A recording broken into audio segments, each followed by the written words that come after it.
Greetings, housemates, and welcome back to Learn to Play Endless Legend.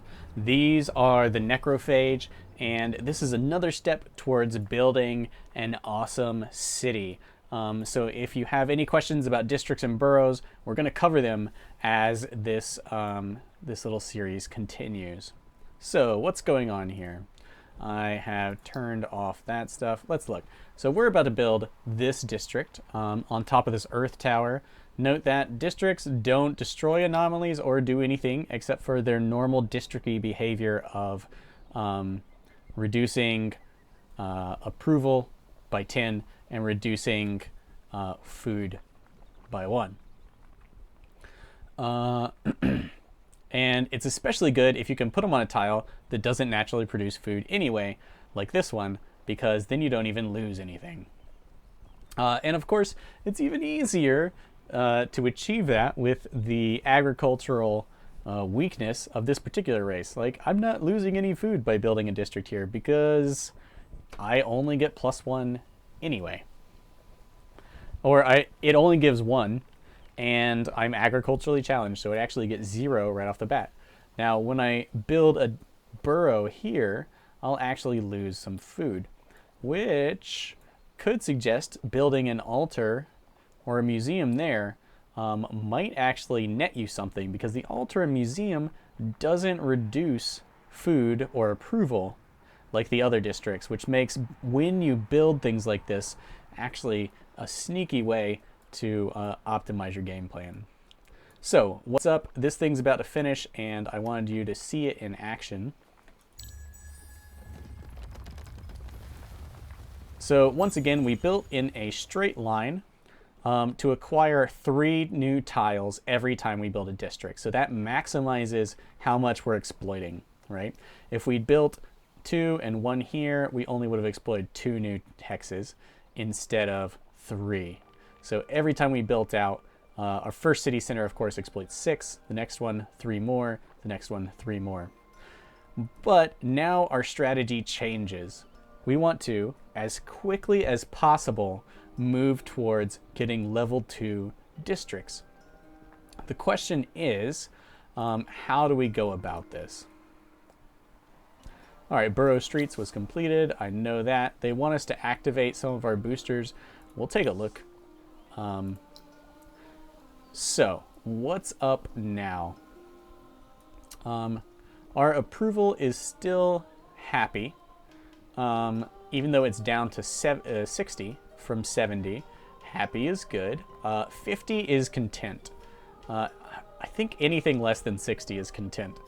And we would like to keep it at happy because that gives us 15% industry, 15% food. And of course, since it's our only city, it also gives us 15% science and dust. So if you dip down below happy on your only city, you suddenly start to see you drop 15% in all of your production, which it kind of hurts and is definitely something to watch out for. So boroughs are getting more expensive, but like I said, the altar and the Museum of Auriga are not getting more expensive. And that is really important to note, that as your boroughs become almost expensive as these things are, these things become quite the deal. Now, the Museum of Auriga is a legendary building, and you can only build one, only one can be built in the whole world. It's pretty sweet to have because it gives you approval and more approval when it levels up. And as long as your empire is happy, you get a 20%, at least happy, you get 20% more dust and science and a cost reduction empire-wide, which is really sick. So it's definitely something we're going for, and I think we just might. It does cost you 5 titanium and 5 glass steel, but we were well positioned to absorb that. We've got plenty titanium, and we're getting 1 a turn glass steel as well. So it's definitely something we should go for.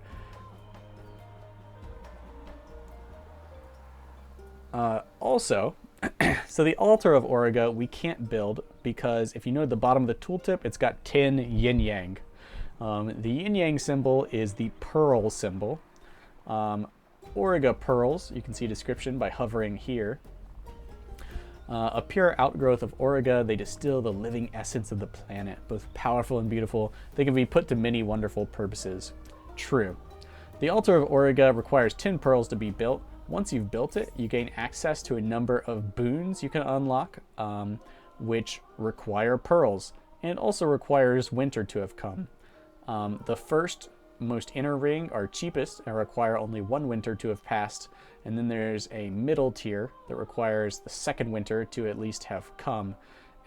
Yeah, the first one can be activated during the first winter, second winter, and then when the third winter finally arrives, you can unlock these outer ones, which are much more pearl intensive.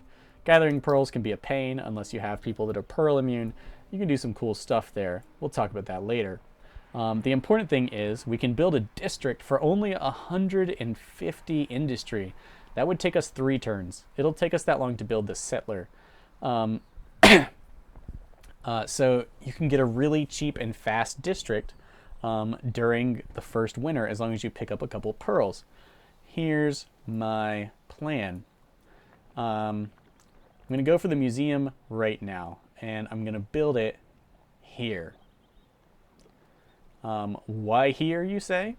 Well, it all has to do with leveling things up quickly. Let's take a look at this. Okay.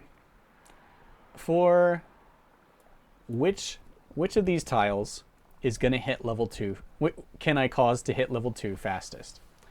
The answer is the middle one. Why? Because it needs to be adjacent to 4 other level 1 districts. Right now it's adjacent to 2, and the ones in the end are only adjacent to 1 each. So this one only needs 2 more districts to become level 2. All right, so then where do I build these districts? Okay, so let's look at it. Remember, this is a ruin, and therefore this tile, here we go. This is a ruin, therefore I can't build a district on this tile ever. So what is the shape of the city I want? Well, the shape is either a line or a triangle. So I can build districts here and here. Once these 2 districts are complete, this one will hit level 2. So then where can I build something? Well, so if I had districts here, here, here, and here, then I could level up both of them by building right here. So just 1 more district would cause this one to be next to 4. 1, 2, 3, 4. And this one to be next to 4. 1, 2, 3, 4. So that is awesome. Also, if I build something here, I could just build another. So if I built these 2, I could also build an additional district here, and it would cause this one to level up, because then this one would be next to 1, 2, 3, 4 districts. For our purposes, it's probably best to go for the small triangle and then build up the side. And that's probably how we're going to hit our max size. So let's take a look at how we're going to do that. My first thought is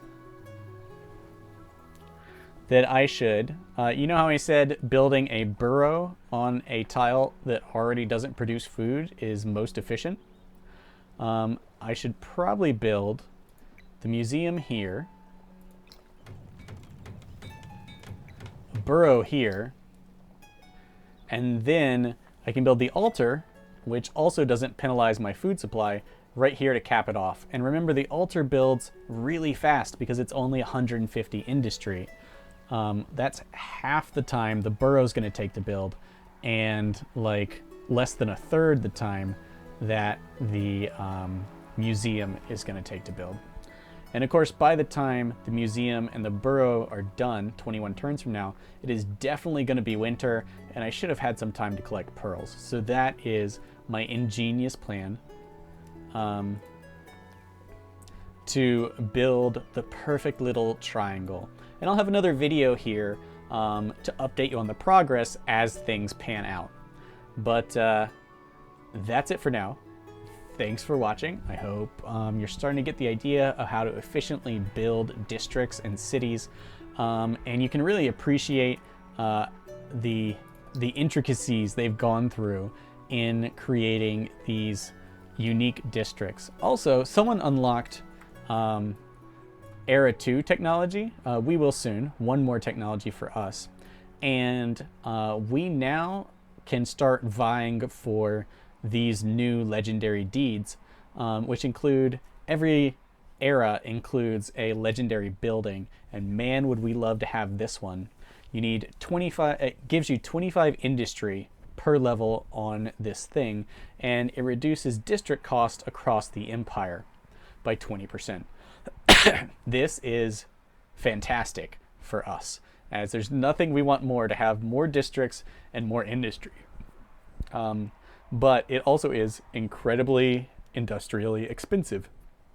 Fortunately, our city is well on its way, and we know that we're going to be good for the titanium and glass steel when it comes around. So we're probably going to be able to snap up this sweet deed as well. We may actually get all of them because we're awesome. All right, guys, that's it for this video. Give me a thumbs up, subscribe, and I'll see you next time if you remember. But it's all downhill from here.